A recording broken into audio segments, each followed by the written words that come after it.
आप ही बता दीजिए कि दुबई में इस वक्त कैसा माहौल है, क्योंकि जो आज फैसला होगा टूर्नामेंट ट्रॉफी उसी ने उठानी है।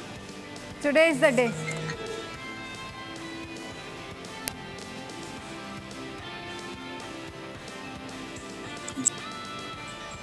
आज यहाँ पर यूएई में जो है वो शायकीन क्रिकेट बहुत पुरजोश आज देखने को मिले हैं। और ये सबसे पहले मैं बताना चाहता हूँ कि 41 साल के बाद जो है वो पाकिस्तान और हिंदुस्तान की जो टीमें हैं वो एशिया कप के फाइनल में परफॉर्म कर रही हैं। इस वजह से यहाँ पर जो है वो शायकीन क्रिकेट जो है बहुत पुरजोश देखे गए हैं। और मैं क्योंकि स्टेडियम में हूँ और यहाँ पर जो है वो शायकीन क्रिकेट को मैं लाइव कवर करके आप तक जो है वो अपडेट्स दे रहा हूँ।